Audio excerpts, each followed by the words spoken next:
Hello Lauriane, merci d'être avec nous aujourd'hui. Salut Noémie, merci Est-ce- pour ton invitation. Avec plaisir. Est-ce que tu peux te présenter de la manière qui te plaît? Alors, j'aurais bien aimé que tu me dises de la manière dont tu voulais que je me présente. C'est une question déjà très difficile. Alors, je m'appelle Lauriane, j'ai 32 ans. Je calcule toujours, je me dis, est-ce que le compte est bon? Ouais, j'ai 32 ans, je suis entrepreneur depuis 1 an et demi. Je suis maman de 2 enfants et donc aujourd'hui, la mission que je me suis donnée, en tout cas que j'ai envie d'incarner, c'est d'aider les femmes euh, à vraiment porter haut leurs valeurs en osant communiquer et être qui elles sont dans leur communication et dans leur chemin entrepreneurial. Voilà. Donc pour Génial. résumer rapidement. Qu'est-ce qui t'a donné du coup envie de te lancer en tant qu'entrepreneur et pourquoi dans cette voie-là? Alors, la voie a changé en cours de route. Pourquoi j'ai voulu me lancer en tant qu'entrepreneur? Pour être honnête avec toi, je me sentais pas vraiment capable de le faire au début. Parce qu'en fait, je sortais de 3 ans et demi où j'étais à jeune 4 avec mes enfants.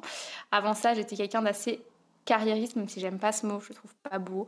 Voilà, j'avais des ambitions professionnelles et quand je suis devenue maman, je me suis dit, ok, maman, c'est fini pour toi. Je me suis mis vraiment cette injonction-là, tu vois, pour être une bonne maman, je ne peux pas travailler, je dois être avec mes enfants, ils sont en bas âge, etc. Donc j'ai eu mon fils, après j'ai eu ma fille.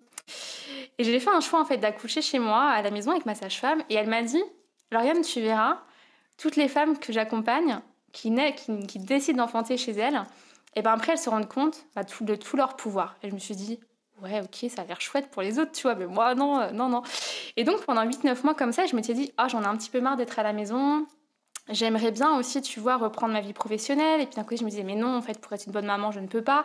Donc j'avais commencé à travailler un petit boulot de salarié à quelques heures par semaine, mais dans une voie qui ne me correspondait mais tellement pas, je me faisais chier toute la journée. Enfin, c'était quelques heures, mais le peu d'heures que je faisais, ça ne me correspondait pas du tout. Et là, je me suis dit, ok, franchement, est-ce que tu as envie vraiment de ça? Est-ce que ça te nourrit? Alors j'ai un très fort besoin de contribution, donc il y a un côté de moi qui était contente de servir à quelque chose d'autre que changer des couches et être avec mes enfants, même si c'est horrible de dire ça, parce que bien évidemment que c'est pas que ça. Mais il y avait ce côté-là, tu vois, d'avoir envie de contribuer, mais c'était pas dans ce que j'avais envie de contribuer. Et là, j'ai croisé donc en chemin un client d'un de mes clients, parce que de mon client, enfin mon patron, donc qui était client à lui, et qui me disait mais moi ton profil m'intéresse parce qu'avant j'étais journaliste et aussi détective privé. Et il me dit mais moi ton profil m'intéresse. Est-ce que tu veux pas m'aider dans ma communication? Et là je me suis dit ouais, ouais, ok, je vais réfléchir. Et en même temps, ce que je t'ai pas dit, c'est que pendant 3 ans, je me suis mise à apprendre à coudre en me disant, ok, je vais lancer une marque de couture en fait, comme ça je serai avec mes enfants, je ferai la couture à la maison et tout. Mais en fait, créer un produit c'est super, mais en faire 20 derrière, pas du tout. Là, je me suis dit, je vais peut-être créer une marque de vêtements, et puis après, je vais faire la communication. Je ne savais pas ce qui se passerait dans ma tête, mais je savais qu'il y avait quelque chose qui était plus juste. Donc toi, je te réponds un petit peu, c'est un peu entremêlé comme dans ma tête à l'heure où ça l'était. En tout cas, il y a 1 an et demi, c'était en 2020, l'été 2020. Et donc j'ai croisé cette personne qui m'a dit, donc Cyril il s'appelait, et je lui ai dit ok, je me lance. Donc j'ai ouvert mon auto-entreprise, je me suis dit je vais l'aider dans sa communication. J'ai repris en même temps un bachelor communication digitale parce que le journalisme et la com, même si j'ai travaillé dans la com, c'est quand même différent. Et je me suis dit allons-y, on verra bien ce que ça donne. Donc je me suis vraiment lancée en mode j'ai envie de reprendre un peu, de contribuer, de servir, d'avoir l'impression de servir à quelque chose parce que bien évidemment élever ses enfants, être avec ses enfants, parce que j'ai toujours que c'est pas nos enfants, c'est pas nous qui élevons nos enfants, c'est eux qui nous élèvent et je le pense profondément. Mais il y avait un déséquilibre quelque part. Et je me suis dit, ok, être salarié pour quelqu'un, de faire quelque chose qui te fait chier toute la journée, c'est pas pour toi. Donc, qu'est-ce que tu as envie de faire et qu'est-ce que tu as envie d'incarner? Ok, il y a besoin de quelqu'un qui a besoin de moi, on y va et on verra bien ce qui se passe. Et donc, c'était voilà, en fin août 2020, je m'en souviens encore, et je me suis lancée, je ne savais pas du tout où j'en serais aujourd'hui. Et donc, je suis aujourd'hui donc dans l'accompagnement des femmes, mais au début, c'est de la communication digitale, qui est devenue du copywriting, qui est devenue après, en croisant des personnes extraordinaires, qui est devenu un accompagnement pour les femmes. Voilà. Waouh, c'est vraiment une belle mission. Merci. Est-ce que tu as envie d'en parler un peu plus en profondeur justement de cet accompagnement pour les femmes? Avec plaisir. Alors, la petite spécificité, c'est que j'invite les femmes à se reconnecter à leur cycle menstruel. C'était pas quelque chose qui était forcément logique, qui m'a paru comme une évidence quand j'ai voulu me lancer au début dans cette voie-là. Et je m'en souviens d'une séance avec du coup une de mes coachs, Vanessa, et qui m'a dit, toi, ça va passer par la reconnexion au corps. Et là, ça m'a remué un petit peu. Il s'est passé des petites choses dans ma vie. Donc, bon, je vais pas te raconter ma vie en grand détail, mais j'ai eu mon retour de couche, en fait, parce que j'ai allaité longtemps mes enfants, juste avant, quelques semaines avant. Et je me suis dit, waouh, en fait, il se passe un truc interne pour moi. Et je sens que je suis en espèce de lutte, tu vois, avec moi-même. C'est-à-dire, je me mettais vraiment pour réussir, parce qu'il y a aussi ça chez moi, tu vois. Pour réussir, il faut beaucoup travailler, je dois faire beaucoup d'heures. Et donc là, la première année d'entrepreneuriat, j'étais en mode... comment te dire, je me mettais beaucoup la pression, je travaillais les soirs, les week-ends, enfin j'avais pas vraiment plus de vie vraiment, j'enchaînais les formations, j'avais l'impression qu'il me fallait de plus en plus d'outils. Et en fait quand j'ai eu mon retour de couche, je me suis dit ok, c'est un petit peu, je sais pas, il y a un truc bizarre et donc j'ai commencé à creuser sur le cycle menstruel et je me suis dit waouh, en fait c'est un outil mais tellement génial de connaissance de soi. De mieux se connaître, de mieux s'accepter aussi comme on est. Et donc je me suis dit, ok, comment je peux lier la communication, qui est un truc qui m'anime, mais profondément, tu vois, et ça. Et là, ça a commencé à matcher. Je me dis, mais ouais, en fait, c'est ça. C'est d'aider les femmes aujourd'hui à mieux communiquer pour plus s'épuiser en se mettant des injonctions à faire en permanence, et ne plus s'éparpiller, ne plus courir après tous les hacks de productivité, de marketing et de communication, et de revenir à elles et d'organiser vraiment leur communication en fonction d'elle-même, en fait. Et là, en fonction d'elle, passe par le cycle menstruel qui, à mon sens, nous permet vraiment d'accéder à un plein pouvoir, tu vois, quelque chose... Pour moi, en tout cas, on m'a pas amené cette connaissance, et quand je l'ai eue, j'ai l'impression qu'il y a eu cette...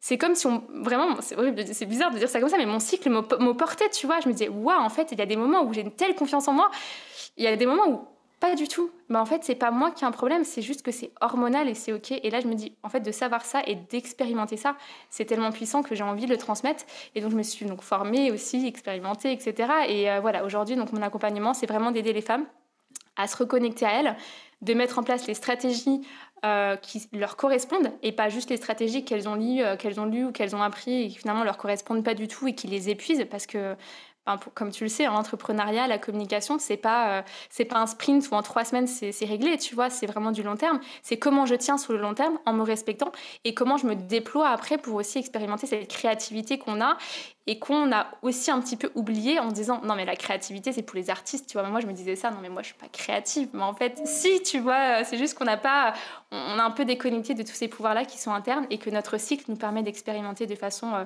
plus intuitive, j'ai envie de dire. Franchement, c'est génial. Moi, je trouve ça vraiment top parce que c'est vrai on oublie le fait qu'on soit cyclique. Et moi, c'est quelque chose où j'ai commencé à m'y intéresser du coup récemment, où j'ai commencé à lire mon premier livre justement sur ces cycles. Je me dis, mais en fait, c'est ça, c'est pas moi le problème. Et c'est tellement rassurant de te dire qu'en fait, non, toi, t'es bien, c'est juste que c'est un cycle et que c'est normal qu'il y ait des périodes où tu seras au top de ta forme, ultra confiante et tout, et qu'il y a des jours où tu n'auras juste pas envie de sortir de ta couette et c'est ok en fait. C'est carrément ça. C'est très juste et je suis contente de savoir que que tu te réappropries, c'est vraiment ça, réappropries ta cyclicité. Parce que comme voilà, c'est un outil de connaissance, tu vois, on parle de développement personnel à toutes les choses, mais je me dis, mais ça commence déjà, enfin, ça commence peut-être pas là, mais en tout cas, c'est un passage que je trouve intéressant pour nous les femmes, en tout cas, de se reconnecter à ce cycle. Tout à fait. Est-ce que quand tu t'es lancée dans l'entrepreneuriat, tu as eu des difficultés particulières en tant que femme ? Alors, je dirais pas que honnêtement, j'ai pas eu de difficultés particulières, étant donné que je suis une femme. Après, j'ai toujours pris des chemins un petit peu, tu vois, un peu comme ça, tu vois. Je me suis toujours fait un petit peu mes petits chemins en mode on me laissera passer ou je trouverai toujours une solution. Donc, je me suis jamais mis une barrière en tant que femme, tu vois, par rapport au métier que j'ai pu avoir ou autre. Après, je me suis mis une barrière en tant que maman, beaucoup. Donc, je ne sais pas s'il est papa, donc je ne suis pas papa. Moi, je vois mon conjoint qui ne se met pas cette barrière-là. Donc, est-ce que c'est au fait que je sois une femme ? J'en sais rien. Mais je me suis mis des barrières en tant que maman en me disant, OK, il faut que je jongle entre mes enfants.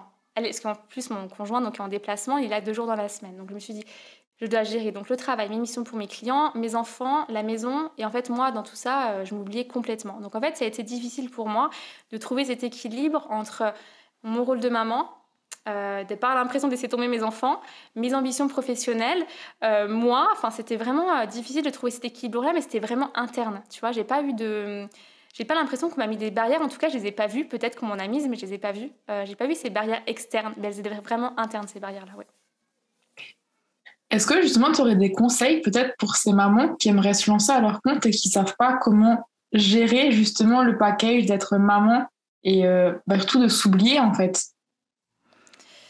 Alors, je sais pas si je peux leur donner des conseils. En tout cas, moi, dans ce que j'ai expérimenté, c'est vraiment, en fait, c'est un peu bateau, tu vois, on nous le dit, mais quand on l'expérimente, on le voit vraiment. C'est qu'on oublie que finalement, un enfant, ce qu'il a envie, c'est de voir sa maman heureuse. Et moi, je sais très bien que je ne l'étais plus, c'était plus juste pour moi, parce que je m'en demandais beaucoup trop. C'est-à-dire que je pensais être présente pour mes enfants. C'est-à-dire que je pensais passer du temps de qualité avec eux. Mais en fait, j'en passais pas du tout parce que j'étais jamais avec eux et qu'en fait, je prenais pas ce temps-là avec moi, j'avais pas ce temps-là pour mes enfants et que revenir à soi et s'autoriser des temps sans nos enfants, sans travailler pour nous, ça m'a permis justement d'être vraiment présent avec mes enfants et de déculpabiliser, de dire ok, finalement, penser à soi, c'est pas être égoïste. Ça, c'est un truc qu'on nous dit tellement de oh, mais tu es égoïste de penser à toi. En fait, non, égoïste, c'est quand je te demande de passer mes besoins avant les tiens. Mais de penser à mes besoins, c'est pas être égoïste, tu vois. Et je trouve qu'en tant que maman, on a ce truc-là de waouh, en fait, je suis égoïste si je pense à moi. Non, mais t'es pas égoïste, quoi, si tu penses à toi, quoi. C'est au contraire. C'est tellement nourrissant pour nos enfants aussi de nous voir. Enfin, moi, je vois mes enfants, ils sont. Je vois très bien qu'ils sont. Je dirais pas qu'ils sont plus heureux ou pas heureux, j'en sais rien, tu vois. Mais en tout cas, ils sont pas plus malheureux quand je pense à moi. Au contraire, parce qu'après, j'ai du temps de qualité avec eux. Donc, si je pouvais leur donner un conseil qui peut paraître mais un peu bateau, tu vois, mais j'en ai pas d'autre, c'est vraiment de s'autoriser à prendre du temps pour elles, au-delà du travail, au-delà de leur rôle de femme ou voilà, de conjoint, de conjointe, de rôle de maman, leur rôle d'entrepreneur et de revenir à elles et de s'autoriser ce temps-là parce que pour moi c'est vraiment le plus important. Voilà, ça peut paraître un peu bateau, tu vois, mais je vois pas meilleur conseil à mes yeux. C'est bien, tu vois, de le dire et de le rappeler parce que souvent on se dit ouais, mais ça je sais. Mais ça fait du bien de temps en temps, une petite piqûre de rappel de dire oui, mais c'est toi passer en premier pour pouvoir être plus présente et, euh, et avoir un meilleur temps en fait avec tes proches, quoi, pas seulement tes enfants. C'est ça, exactement. Quelle est ta vision de l'image de soi et de la confiance en soi? Alors, tu sais que quand tu m'as demandé, quand tu m'as proposé cette interview, enfin cet échange, je me suis dit, non mais moi, l'image de soi, la confiance en soi, je suis pas une experte, tu vois. Je me suis mis une pression en mode, mais qu'est-ce que je vais pouvoir lui raconter? Et pendant quelques jours, j'avais des choses qui me passaient par la tête, et là, honnêtement, je ne sais plus ce que je voulais te dire. Donc, ça va être naturel et spontané. Pour moi, l'image de soi, donc c'est ça, l'image et la confiance de soi, Ouais. l'image de soi et la confiance en soi. Pour moi, l'image de soi, c'est l'image qu'on va pouvoir renvoyer à l'autre et par laquelle on va s'évaluer. Enfin, pour moi, tu vois, il y a l'identité, parce que je parle aussi de la communication, il y a vraiment l'identité et l'image. Et l'image, c'est quelque chose qu'on ne contrôle pas par rapport à ce que l'autre peut percevoir de nous. Parce que moi, c'est ce que je vois aujourd'hui. C'est que comment je suis, une personne va me trouver juste géniale et une va me trouver mais complètement débile, tu vois. Et je me dis, est-ce que je peux contrôler ce que la personne va penser de moi? Ben non, en fait. Et moi, je me dis aujourd'hui, c'est un peu mon mantra, tu vois. Je préfère ne pas être aimée pour ce que je suis que ne pas être aimée pour ce que je ne suis même pas, tu vois. Et vraiment, pour moi, c'est important de me dire, on ne peut pas plaire à tout le monde et l'image de soi, on ne peut pas contrôler ce que les gens vont pouvoir penser de nous. Autant alors s'aimer soi-même et être vraiment qui on a envie d'être, tu vois. Mais c'est pas si facile, tu vois, d'être qui on a envie d'être. Parce que des fois, on ne sait même pas qui on est vraiment. Parce qu'on se perd un peu, tu vois, dans tout ça et dans tout ce qu'on se met, la pression qu'on peut avoir, les étiquettes qu'on peut se poser, les injonctions à faire. Mais moi, l'image de soi, pour moi, c'est quelque chose qui est externe, tu vois. On ne peut pas maîtriser l'image que les autres ont de nous. Et l'image qu'on a de soi, pour moi, elle est forcément en écho avec l'image que les autres ont de nous. Et pour moi, c'est quelque chose de assez difficile de me détacher de ce que peuvent penser les autres de moi, tu vois. Ouais, pour moi, c'était assez difficile parce que pour moi, être quelqu'un de bien était important, tu vois, être quelqu'un d'aimé, être quelqu'un d'apprécié, être quelqu'un qui réussissait. Et je suis passée, tu vois, aussi de traverser un peu des épreuves de la vie, ça te fait du bien parce que j'ai eu avant un boulot, enfin, tu vois, j'étais des détectives privés à Genève et que tu gagnes bien ta vie. Waouh, tu vois, on t'estime, t'es quelqu'un de bien, enfin voilà, t'es quelqu'un d'admirable. Et quand tu deviens mère au foyer à rien faire de tes journées, à pas t'occuper de ton enfant, tu vois, dans l'image des gens, tu vois, là, tu sens qu'en fait, ok, t'as l'impression de plus être la même personne, alors qu'au fond de toi, si, tu sais que t'es la même personne. Donc, je sais très bien aujourd'hui que l'image que je peux renvoyer, elle va pas être reçue de la même façon en fonction des gens en face de moi. Et peu importe le métier que j'ai, peu importe la mission que j'ai, finalement, je suis la même personne. Et ça, c'est vraiment un grand... Enfin, pour moi, c'est un apprentissage, tu vois, de voir les gens changer aussi le regard qu'ils pouvaient avoir de moi en fonction du métier que je pouvais avoir. Et t'as envie de leur dire, mais allez vous faire foutre, tu vois. Non, je suis la même personne. C'est vraiment ça. Et pour moi, voilà, l'image de soi, ça me fait penser à ça. Donc, je sais pas si je réponds à ta question, mais voilà. Et la confiance en soi, je t'ai donné un petit bout de réponse juste avant. Pour moi, vouloir avoir confiance en soi en permanence, c'est un peu, tu vois, un mode... je dirais pas que c'est un bullshit, mais pour moi, c'est une connerie parce que dans le sens où, non, des fois, on n'a pas confiance en soi. Et j'ai souvent cherché à avoir confiance en moi tout le temps, tu vois, en me disant j'ai confiance en moi, je me dis confiance en moi, j'ai confiance en moi, tu vois, peut-être de trucs comme ça que je me répétais. Et en fait, j'ai compris que non, il y a des moments, et c'est justement en me reconnectant à mon cycle menstruel que j'ai compris ben, que non, en fait, on est cyclique et qu'il y a des moments, c'est OK, en fait, de ne pas avoir confiance en soi. Il y a des moments où c'est OK de douter. Il y a des moments où c'est OK, où on n'a pas l'impression on a l'impression qu'on n'y arrivera jamais. Et c'est pas de nous quelqu'un de moins bien, de faible. Voilà, tu vois, moi, c'est vraiment quelque chose qui est important pour moi, la vulnérabilité. Et pour moi, alors, je sais pas s'il y a des moments où j'ai pas du tout confiance en moi, mais il y a des moments où j'ai moins confiance en moi. Et il y a des moments où je suis à fond et j'ai hyper confiance en moi, tu vois. Voilà, pour te répondre. La confiance, pour moi, c'est quelque chose qui est pas constant. À mes yeux, en tout cas. Et comment tu arrives justement à gérer les périodes où tu as plus confiance, où tu as moins confiance? Est-ce que tu les relis tout de suite du coup à ton cycle en te disant, bah voilà, là tu sais que pendant 4-5 jours ça ira moins bien mais c'est ok? Ou est-ce que tu mets de la conscience dessus que quand vraiment tu es dans un bad mood un petit peu? Alors, c'est pas forcément lié au cycle menstruel, tu vois, sinon ça serait trop beau, limite ça serait devenir un truc c'est machinal, tu vois, bah là j'aurais pas confiance en moi et tout, bah, ça serait un peu trop facile. Mais effectivement, maintenant je sais que quand j'ai pas confiance en moi, je sais en fait que ça va passer. Et rien que d'avoir confiance en soi et foi en fait en nous, et en se disant ok, je sais que ça va passer, bah là c'est ok, j'ai le droit de pas me sentir bien, j'ai le droit de pas avoir confiance en moi, j'ai le droit d'avoir envie de laisser tomber, tu vois, et même de laisser tomber pendant 1 ou 2 jours, tu vois, je me dis c'est ok. Et donc maintenant j'accueille juste ce qui se passe, et ça paraît en fait tellement simple et c'est tellement difficile, tu vois, d'accueillir ce qui se vit et de te dire ok, ça va pas, j'ai pas confiance. Qu'est-ce que j'ai envie de faire qui me fasse du bien? Qu'est-ce qui me ferait du bien à ce moment-là, tu vois? Est-ce que c'est de regarder une série et rien faire sur Netflix? Mon Dieu, c'est horrible. Est-ce que c'est de sortir dehors sans mes enfants? Mon Dieu, c'est horrible. Est-ce que c'est de lire un livre? Enfin, tu vois, vraiment de se dire qu'est-ce que moi j'ai envie de faire et qu'est-ce qui me ferait du bien. Et des fois, je peux pas. Voilà, je peux pas m'autoriser parce que même si on dit toujours quand on veut, on peut, bah non, des fois, quand on veut, on peut pas, tu vois. Et ça, c'est un truc ça m'a souvent énervé d'entendre quand on veut, on peut. Et moi, je me disais ça, tu vois. Mais si je veux, je peux. Et en fait, avant d'être maman, quand je voulais, je pouvais, tu vois. Et ça, c'est un côté un peu, pas arrogant, tu vois, que j'avais parce que je le disais pas forcément. Mais en interne, je me disais, quand on veut, on peut.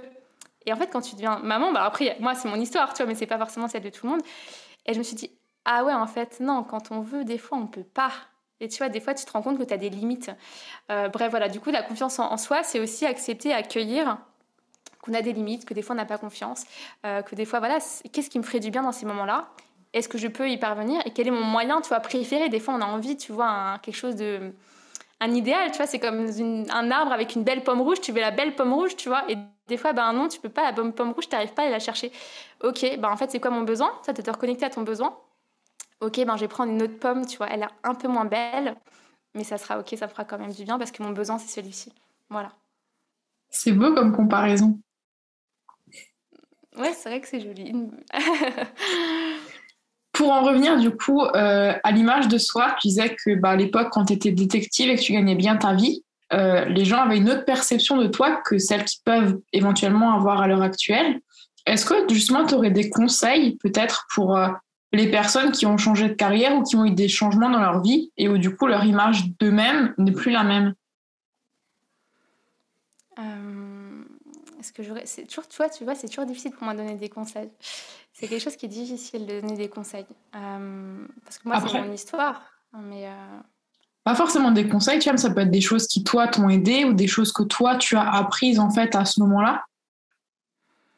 En fait, c'est d'expérimenter que justement, en fait, j'étais la même personne, que les qualités et les forces que j'avais, elles n'avaient pas changé, qu'au contraire, tu vois, d'avoir la force. Moi, j'ai toujours que de changer de voie. Avant, je me jugeais beaucoup, tu vois, je me disais instable, je change beaucoup, parce qu'avant, j'étais journaliste et j'en avais marre, donc j'ai changé, j'étais détective, puis après, voilà, enfin bref. Et je me jugeais beaucoup en me disant, mais en fait, t'es nulle, tu changes tout le temps, Enfin voilà, tu vois, j'étais hyper un peu, pas, bon, je caricature un petit peu, tu vois, mais j'étais un petit peu jugeante envers moi-même. Mm. Et de me dire déjà de changer de voie, ben moi je trouve ça vraiment, tu vois, hyper courageux de se dire ok, ça me correspond plus. Et c'est une force. Et si les gens estiment qu'on était meilleur parce qu'on avait un autre métier, une autre place dans la société, alors qu'au contraire, on n'était pas bien, on était malheureux, on n'était pas à sa place, et aujourd'hui on se sent bien, finalement, à quel moment on est le plus, comment dire, euh, la plus, je trouve pas d'autre mot que forte, tu vois, que de faire des choix qui résonnent avec la personne qu'on a envie d'être. Et moi, je me trouve incroyablement plus forte et plus déterminée aujourd'hui qu'il y a 5-6 ans, tu vois, quand les détectives privés, mais carrément plus. Quand je vois ce que j'ai aujourd'hui, ce que j'ai développé et ce que j'avais avant, donc ces personnes-là, mais je suis sûre que si elles voient leur chemin et qu'elles voient les forces qu'elles ont développées en faisant ces choix-là, qui ne sont pas celui des autres, tu vois, de s'autoriser à être, pour moi, c'est vraiment un cadeau pour soi et c'est une belle force, une belle preuve de ce qu'elles sont. Parce que c'est tellement plus facile pour moi, tu vois, de rester dans un boulot toute sa vie. Enfin, facile, oui et non. Oui, Mais facile, on le met entre guillemets. voilà, c'est ça, entre guillemets. Tu vois, de rester à sa place, de dire, OK, ben, je fais le boulot là, tous les matins, ben, je fais un boulot que j'aime pas, mais c'est alimentaire, etc. Et c'est OK, tu vois, c'est pas du tout... Mais je trouve ça difficile de faire le choix d'arrêter, parce que parfois on se met en inconfort, parce qu'on prend des risques. Pour moi, c'est plus difficile que de rester pendant 15, 20, 30 ans à la même place, tu vois. Et même si en vrai, au fond, on sait que c'est beaucoup plus difficile de le faire. Ouais. Est-ce que pour toi, il faut avoir confiance en soi pour se lancer en général et du coup dans l'entrepreneuriat? Alors, ma réponse va être assez tranchée. Non. Non, pour moi, on n'a pas nécessairement besoin d'avoir une grande confiance en soi pour y arriver. Après, je vais quand même nuancer parce que c'est ce que moi j'ai perçu, parce que j'avais pas confiance, je ne savais pas où j'allais aller, donc je ne savais pas ce qui allait se passer. Par contre, je savais quand même que j'avais des capacités, j'avais confiance en mes capacités et en mes connaissances. Et ça, c'était mon gros problème, c'est que j'ai beaucoup reposé souvent qui j'étais avec le savoir que j'avais. C'est-à-dire, j'ai tel diplôme, j'ai telle compétence, j'ai telle connaissance, je vais y arriver. Et en fait, je me suis appuyée, et quelque part, mais aujourd'hui, bah, je me dis, tant mieux, c'est ce qui m'a donné le courage d'y arriver. Parce que j'avais peut-être pas la confiance interne en mode, ouais, tu déchires, enfin voilà, j'avais pas cette confiance-là, tu vois. Mais par contre, j'avais confiance aux outils et aux compétences que j'avais. Et en fait, c'est ce qui m'a servi. Alors aujourd'hui, je me dis, mais c'est un peu nul, tu vois, c'est dommage. Mais maintenant, je me dis, mais non, tant mieux, parce que sans ça, j'y serais pas allée. Donc, c'est de se dire, ok, sur quoi je peux m'appuyer pour avoir assez confiance pour y aller. Moi, j'avais le client qui était là, qui m'attendait, j'avais ces compétences-là, et j'y suis allée. Si j'avais attendu d'avoir la confiance parfaite en moi-même, bah non, mais j'y serais toujours pas, tu vois, ça c'est clair et net. Si je me trompe pas, toi, tu communiques sur les réseaux sociaux et tu trouves du coup tes clients sur les réseaux. Oui. Est-ce que tu utilises ton image du coup pour démarcher les clients, pour faire passer ton énergie aussi plus facilement peut-être à travers des textes ou est-ce que pas du tout? Alors, j'ai en plus moi, je fais une étude de cas, tu vois, avec moi-même, tu peux faire une étude. J'ai Facebook que j'utilise pas du tout, en fait, professionnellement, c'est-à-dire que je relais des choses dessus parce que j'ai mes amis, parce que j'ai des personnes professionnelles, enfin, de ma sphère professionnelle que j'ai connue en lien avec Facebook, mais c'est pas mon réseau de prédilection et c'est pas là où je trouve mes clients. Par contre, je suis sur LinkedIn. Et sur Facebook, d'ailleurs, j'ai pas une vraie image de moi, tu vois. C'est un dessin, voilà. Et donc, sur LinkedIn, par contre, je suis présente avec ma photo et tout. Et là, c'est mon réseau. J'aime pas dire ça, mais un peu plus d'acquisition, tu vois. Euh, alors, donc j'ai une photo sur LinkedIn, j'ai pas de photo sur Facebook. Est-ce que j'utilise au-delà de ça mon image? Non, c'est-à-dire que je ne publie que très rarement des photos de moi et que moi, mon arme, ce sont les mots, tu vois. J'aime pas dire mon arme, ça fait un peu bizarre dit comme ça fait un peu... Mais en tout cas, ce que j'aime, c'est les mots, tu vois, moi. Et c'est vrai que l'image, c'est quelque chose qui est un peu plus compliqué pour moi à utiliser, vraiment, tu vois. Et depuis toujours, j'ai toujours fui un petit peu les caméras, les photos. Je m'en souviens quand je faisais mes études de journaliste, on passait devant la caméra pour faire des pitchs et tout. Et j'ai fait aussi des stages où on me faisait passer des pitchs. Et on me disait à chaque fois, ah, mais tu devrais essayer l'image, la vidéo et tout, tu transmets quelque chose. Et moi, j'étais, ah non, mais j'ai pas du tout envie. En fait, j'ai toujours eu un rapport avec mon image assez compliqué. Je pense que ça vient de mon enfance, tu vois, parce que quand j'étais gamine jusqu'à 10 ans, tu vois, j'étais pas j'étais pas obèse, mais j'étais en surpoids. Et je pense que j'ai beaucoup souffert en fait de ce... Ah, j'ai pas envie, ça va me faire pleurer, tu vois, d'en parler. C'est pas le but que tu pleures. Ouais, non, non. Bah, après, je suis assez émotive, hein, donc voilà, mais j'ai aussi cette période-là de ma vie où on m'a jugée, tu vois, par rapport à l'enveloppe corporelle que je pouvais avoir, et qu'on me disait, bah, en fait, on m'aimait bien, j'étais la petite grosse sympa, tu vois. Et après, au collège, ben, forcément, j'ai commencé à faire beaucoup de danse, ben, j'ai eu mes règles, enfin, ça joue aussi au niveau hormonal, et je suis devenue très fine, et je me suis fait beaucoup... En fait, mon image est devenue quelque chose de sexué, tu vois, vraiment, je sais pas si on dit sexué, mais un côté sexuel, vraiment, par rapport à des garçons qui étaient à l'école avec moi, enfin, toi, en quatrième, troisième, etc. Et là, j'ai connu des choses beaucoup plus violentes, où quand je regarde mes photos de classe, où on met des mots, enfin, vraiment, toi, je pourrais même pas te les dire, tellement c'est hyper violent, mais j'ai tellement honte, tu vois, mais c'est horrible pour moi qu'on puisse porter un jugement sur moi parce que mon corps, ou enfin, peu importe ce que ça peut véhiculer. Et du coup, j'ai eu un rapport assez compliqué à mon image. Et après, au lycée, c'est passé autre chose, c'est-à-dire que j'étais un peu un côté rebelle, tu vois. Et je me suis toujours voilà, pas laissé faire. Et j'ai eu, enfin, j'aime pas dire, c'est pas ce côté leader, j'avais toujours un petit groupe autour de moi. Et en fait, on est venu me chercher un peu les emmerdes, tu vois. Et il y a une fille qui est venue je me souviens, qui m'a attendue à la sortie de l'école pour me casser la gueule, tu vois. Et pendant plusieurs mois, elle m'a harcelée. Et en fait, je dérangeais. Et je sais pas, alors je sais pas, tu vois, si c'est l'image, ce que je véhiculais, je sais pas, je sais pas ce qu'il faisait en fait. Enfin, je sais si c'était des histoires de garçons. Et je pense que je me suis un petit peu éteinte après ça. C'est-à-dire que j'ai vécu l'enfance, c'était un peu compliqué, le collège où il y avait autre chose, le lycée ça allait bien, et puis bim, tu vois, on a refoutu un coup derrière. Et je pense que quelque part derrière, et on m'a mis le doigt il y a pas longtemps sur ça en me disant, j'ai dit j'ai perdu confiance en moi, tu vois, à ce moment-là, j'ai dit ça il y a pas longtemps, et on m'a dit mais en fait c'est peut-être la confiance en l'autre que tu as perdue. Et c'est exactement ça. En fait, j'ai perdu confiance en l'autre et en ce que mon image pouvait en fait déclencher chez l'autre. Et donc je me suis coupée de ça.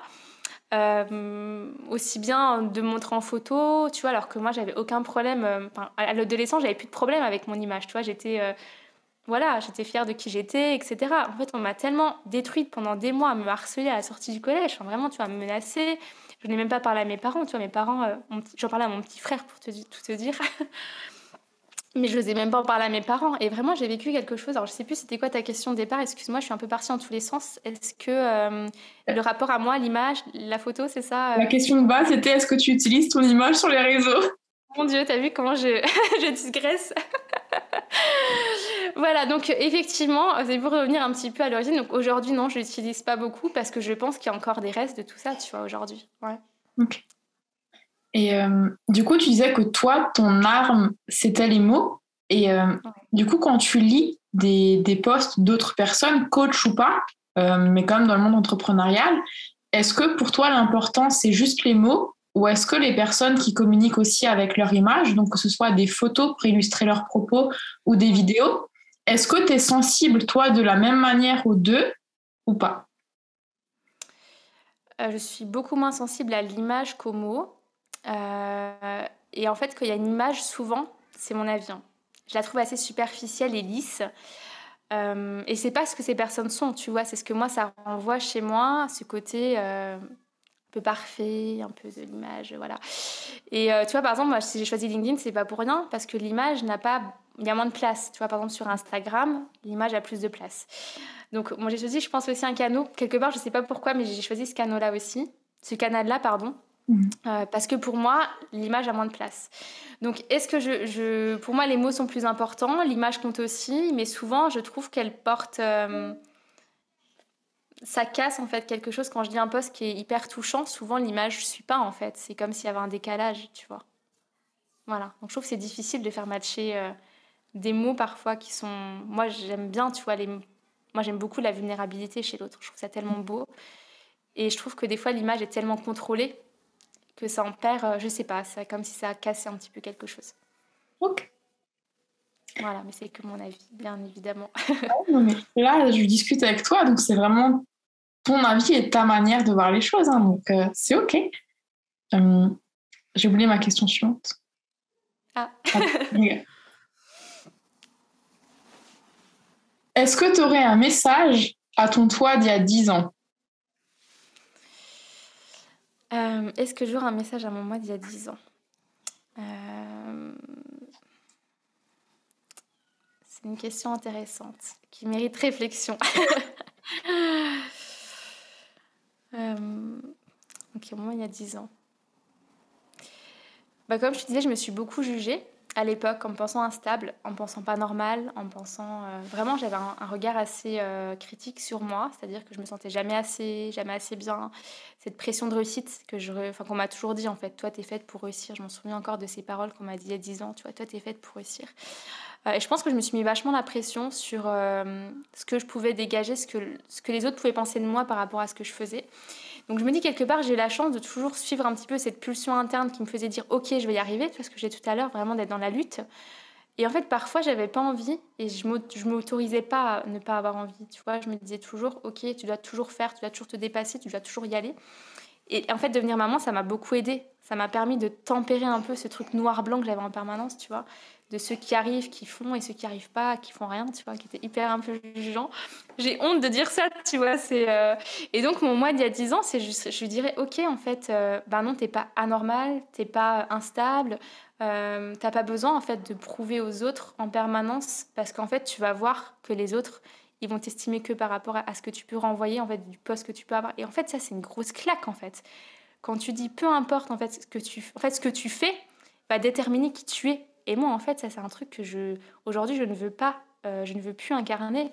Et moi, il y a 10 ans, je pense, je dirais ça. Je dirais, ne te laisse pas définir par le métier que tu as et par ce que les autres peuvent penser de ce que tu fais. Vraiment, je dirais ça. Et je sais pas si elle comprendrait, tu vois, parce que je crois on apprend en expérimentant. Mais je crois que c'est ce que j'aurais envie de lui dire. Ok. Est-ce qu'il y a un partage que tu aimerais faire, que ce soit un livre, un podcast, un film, une série, enfin peu importe, quelque chose où quand tu as découvert, tu te dis ça, tout le monde devrait connaître. Eh bien, forcément, moi, je ne l'ai pas à portée de main, c'est dommage. C'est le livre Lune rouge de Miranda Gray, qui parle du cycle menstruel. Alors, je ne sais pas si tu le connais. Bien entendu. Euh, ouais, donc vraiment pour moi, alors c'est surtout pour les femmes, tu vois, que je les invite à découvrir son travail. Parce que pour moi, comme je te l'ai dit au début, finalement, c'est tellement un bel outil de connaissance de soi que j'aimerais que les femmes, en fait, et les filles, en fait, tu vois, moi j'ai une petite fille qui a 2 ans, et aujourd'hui elle sait déjà c'est quoi des règles, tu vois, enfin elle sait, entre guillemets, tu vois, et mon fils aussi, pour moi c'est pas un tabou, et j'ai envie aussi de dire, ok, le cycle menstruel, c'est pas un tabou, un truc dont on avoir honte, à cacher son tampon dans la manche et à pas en parler. Alors je dis pas qu'il faut en parler à la boulangère quand on va la voir, tu vois, mais j'ai envie que ça devienne un sujet normal, tu vois, quelque chose. Et j'ai envie, voilà, c'est quelque chose que je pourrais proposer, c'est de lire le livre Lune rouge de Miranda Gray. Voilà. Ok, merci pour ce partage. On Avec arrive plaisir. bientôt du coup à la fin de cette interview. Euh, Est-ce qu'il y aurait une femme que tu aimerais du coup voir passer sur cette interview?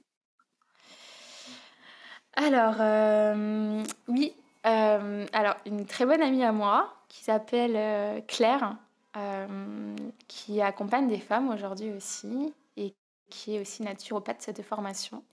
Voilà, c'est une personne que j'aimerais voir apparaître. Et puis une autre femme qui s'appelle Sabrina, qui est aussi, allez, Claire est plus sur Instagram, Sabrina est plus sur Facebook, et donc aussi j'aimerais voilà la voir apparaître. Donc c'est deux amies à moi finalement, c'est pas des personnes.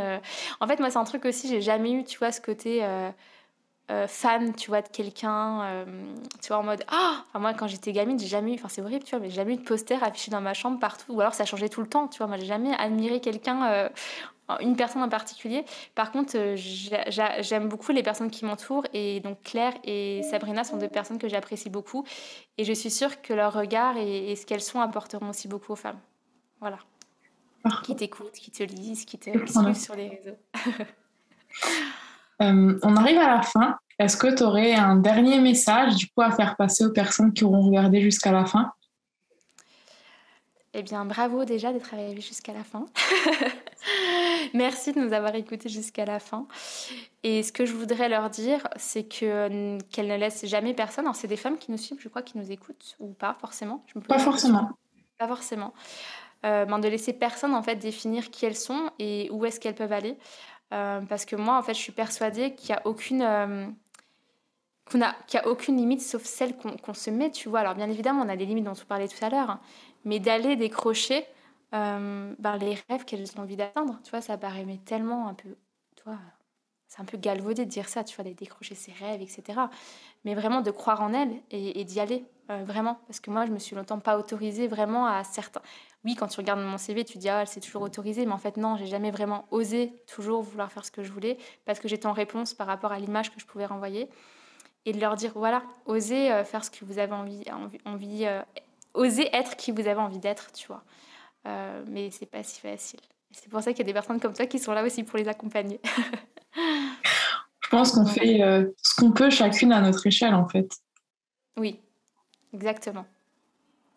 Super. Ben, du coup, l'interview touche à sa fin.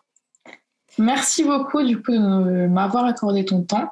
Il y aura tes coordonnées dans la barre de description ou dans les commentaires. Comme ça, les gens ils pourront te retrouver facilement. Donc, merci beaucoup. Merci beaucoup à toi. Merci Noémie pour d'avoir pris aussi de ton temps pour échanger avec moi. Et puis c'est un grand plaisir de mon côté. Pour moi aussi. À très vite. À très vite.